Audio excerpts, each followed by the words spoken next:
இது மகிமை நேரம். ஆண்டவராகிய இயேசு கிறிஸ்துவின் நாமத்தினாலே மகிமை தொலைக்காட்சி நேயர்களுக்கு என்னுடைய வாழ்த்துதலை தெரிவித்துக் கொள்கிறேன். இந்த வாரத்திலே நாம் தொடர்ந்து எழுந்தவர்கள் எழும்பினார்கள், எழுந்தவர்கள் எழுப்புதல் என்கிற தலைப்பிலே நாம் யாரெல்லாம் எழும்பினார்கள் என்று சொல்லி நாம் தியானித்து வருகிறோம். இந்த நாளிலே லூக்கா 7ஆம் அதிகாரம் 14ஆம் வசனத்திலே நாம் ஒரு வாலிபனை குறித்து நாம் பார்க்கிறோம். கிட்ட வந்து பாடையை தொட்டார், அதை சுமந்தவர்கள் நின்றார்கள். அப்பொழுது அவர், வாலிபனே எழுந்திரு என்று உனக்கு சொல்லுகிறேன் என்றார். கிட்ட வந்து பாடையை தொட்டார், அதை சுமந்தவர்கள் நின்றார்கள். அப்பொழுது அவர், வாலிபனே எழுந்திரு என்று உனக்கு சொல்லுகிறேன் என்றார். இங்கே நாம் ஒரு சம்பவத்தை பார்க்கிறோம். நாயின் ஊர் என்கிற அந்த ஒரு ஊருக்கு ஆண்டவர் செல்கிறார். அப்பொழுது அந்த ஊர் வாசலுக்கு அவர் செல்லும் பொழுது அந்த ஊரில் இருந்து ஒரு மரித்து போன ஒரு வாலிபனை பாடையிலே சுமந்து கொண்டு அவனை அடக்கம் பண்ணுவதற்காக வருகிறார்கள். அங்கே ஒரு கூட்டம் வருகிறது. அந்த மகன், அந்த தாய்க்கு ஒரே மகன் என்று சொல்லி நாம் பார்க்கிறோம். அவளோ கைம்பெண்ணாய் இருந்தாள். அவளுக்கு கணவன் இல்லை. இருக்கிற ஒரே ஆதரவு இந்த ஒரே மகன்தான். அவனும் என்ன செய்து போனான்? அந்த வாலிபன் மரித்து போனான். ஊராரில் வெகு ஜனங்கள் கூட வாராங்க. இப்படிப்பட்ட சூழ்நிலையிலே ஆண்டவராகிய இயேசு அந்த கூட்டத்தை சந்திக்கிறார், அந்த ஜனங்களை சந்திக்கிறார். ஆண்டவர் அந்த காட்சியை பார்க்கிறார், அந்த தாயாரை பார்க்கிறார். அந்த தாயை பார்த்து சொல்லுகிறார், கர்த்தர் அவளை பார்த்து அவள் மேல் மனதுருகி அழாதே என்று சொன்னார். பாருங்க, நம்முடைய ஆண்டவர் எவ்வளவு மனதுருக்கமுள்ள ஆண்டவர். அந்த தாயினுடைய உள்ளம் எப்படி இருந்திருக்கும்? அவளுடைய அழுகை, அவளுடைய கண்ணீரை பார்த்து ஆண்டவர் மனதுருகி அவளை பார்த்து சொல்லுகிறார், அழாதே அழாதே என்று சொன்னது மாத்திரமல்ல, கிட்ட வந்து ஆண்டவர் அந்த பாடையை தொட்டார். உடனே அதை சுமந்தவர்கள் நிற்கிறார்கள். ஆண்டவர் சொல்லுகிறார், வாலிபனே எழுந்திரு என்று உனக்கு சொல்லுகிறேன் என்று சொல்லி ஆண்டவர் சத்தமாய் சொல்லுகிறார். உடனே அந்த வாலிபன் என்ன செய்தான்? எழுந்து அவன் பேச தொடங்கினான் என்று சொல்லி நாம் வாசிக்கிறோம். மரித்தவன் எழுந்து உட்கார்ந்து பேச தொடங்கினான். நம்முடைய ஆண்டவர் மனதுருகி அந்த வாலிபனை தொட்டார். அந்த வாலிபன் என்ன செய்கிறான்? எழுந்து உட்கார்ந்து அவன் பேச தொடங்கினான். வாலிபனே எழுந்திரு, ஆண்டவர் சொன்ன வார்த்தை. இன்றைக்கு வாலிப பிள்ளைகளுக்கு ஆண்டவருடைய வார்த்தை கடந்து வருகிறது. வாலிபனே நீ எழுந்திரு. இன்றைக்கு வாலிப பிள்ளைகளுடைய நிலைமை என்ன? வாலிபர்களுடைய நிலைமை என்ன? நாம் சற்று சிந்தித்து பார்ப்போம் என்று சொன்னால் மிகவும் ஒரு மோசமான ஒரு நிலைமையிலே வாலிபர்கள் காணப்படுகிறதை நாம் பார்க்கிறோம். அநேக பிள்ளைகள் பெற்றோருக்கு கீழ்ப்படிவதில்லை. இப்போது ஒரு தாய், ஒரு அப்பா அம்மா ஏதாவது ஒரு கஷ்டத்தை வெளியில் சொல்லலாம். ஆனால் தன்னுடைய வாலிப பிள்ளைகள் செய்கிற தவறுகளை பெற்றோர்கள் யார்கிட்டையும் சொல்வதற்கு வெட்கப்படுவார்கள். தான் பிள்ளையை பற்றி குறை சொல்வதற்கு என்ன வெட்கப்படுவாங்க. அப்படி எத்தனையோ பெற்றோர்கள் இன்றைக்கு அழுது கொண்டிருக்கிறதை நாம் பார்க்கிறோம். வெளியே சொல்ல முடியாது. பிள்ளைகள் வாழ்கிற வாழ்க்கை, வாலிபர்களுடைய நிலைமை ரொம்ப மோசம். பெற்றோர்களுக்கு கீழ்ப்படியாதபடி அவர்கள் வாழ்க்கை மிகவும் மோசமான ஒரு நிலைமையிலே கடந்து செல்கிறது. கீழ்ப்படிதல் இல்லாதபடி, அப்படி பெற்றோர்கள் வெளியே சொல்ல முடியாதபடி அழுது கொண்டிருக்கிற பெற்றோர்கள் இன்றைக்கு அதிகம். கொஞ்ச நாளைக்கு முன்பதாக ஒரு செய்தியை வாசித்தேன், இருதயத்தை மிகவும் பாதித்தது. ஒரு வாலிபன், கோகுல் என்று சொல்லக்கூடிய ஒரு வாலிபன், அவனுக்கு அவங்க அப்பா 2வது திருமணம் பண்ணுறாங்க. அவனுடைய வீட்டு சூழ்நிலை அவனுக்கு சரியில்லை. ஆனாலும் அவன் நல்லா தான் வச்சுருக்காங்க. அவனுக்கு மனதளவில் ஒரு பாதிப்பு. அவன் 16-17 வயதில் போதைப் பொருளுக்கு அடிமையாகி கஞ்சா போடுகிற பழக்கத்துக்கு அவன் அடிமையாகிறான்.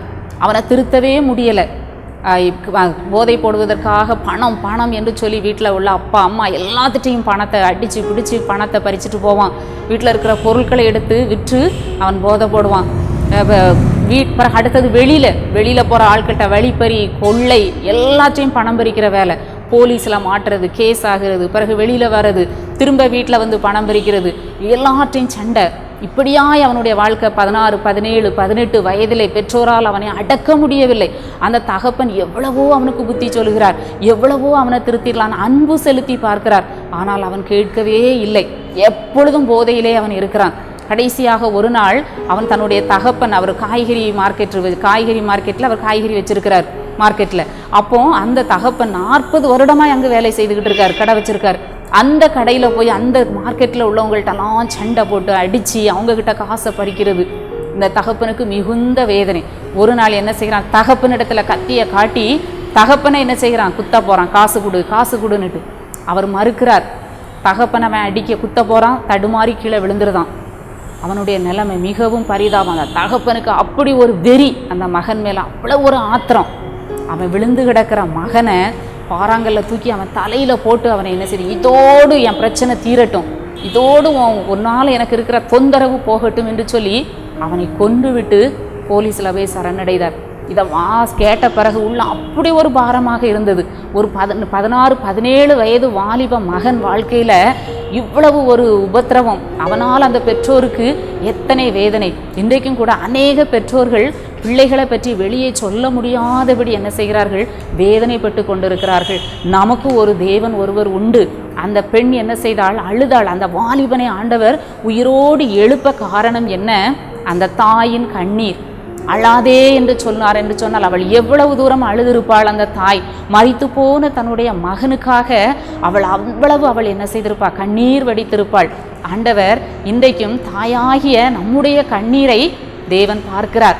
அழாதே. ஒருவேளை பிள்ளைகளுக்காக அழுது கொண்டிருக்கலாம், வாலிப பிள்ளைகளை நினைத்து பெற்றோர்கள் அழுது கொண்டிருக்கலாம். என்னுடைய மகளுடைய வாழ்க்கை இப்படி இருக்கிறதே, என் மகனுடைய வாழ்க்கை இப்படி இருக்கிறதே என்று சொல்லி வாலிப பிள்ளைகளை நினைத்து அழுது கொண்டிருக்கலாம். கர்த்தருடைய சமூகத்திலே நம்முடைய பிள்ளைகளுக்காக நாம் அழுது ஜெபிக்கிற பொழுது ஆண்டவர் நம்முடைய கண்ணீரை துடைக்கிற தேவனாக இருக்கிறார். நம்முடைய பிள்ளைகளை அவர் எழுப்புகிற தேவனாக இருக்கிறார். வாலிபனே, வாலிப மகளே எழும்பு என்று சொல்லி ஆண்டவர் அவர்களை எழுப்புகிற தேவனாக இருக்கிறார். பாவ வாழ்க்கையிலிருந்து எழுப்புகிறார்.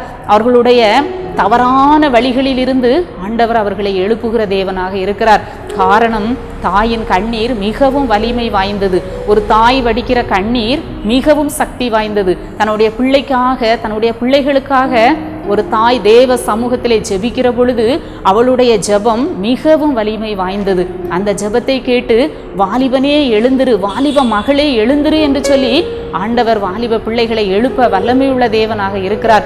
எனவே நாம் சோர்ந்து போகாதபடி தேவ சமூகத்திலே நம்முடைய பிள்ளைகளை ஒப்பு கொடுத்து பிள்ளைகள் எழுப்புதலுக்காக பிள்ளைகள் எழும்பி பிரகாசிக்க வேண்டும் என்று சொல்லி நாம் ஜெபிக்கிற பொழுது ஆண்டவர் தாயின் ஜெபத்தை கேட்டு பெரிய காரியங்களை செய்கிற தேவனாக இருக்கிறார். நாமும் கூட இந்த காலை வேளையிலே ஆண்டவருடைய முகத்தை நோக்கி பார்த்து ஜெபிப்போம்.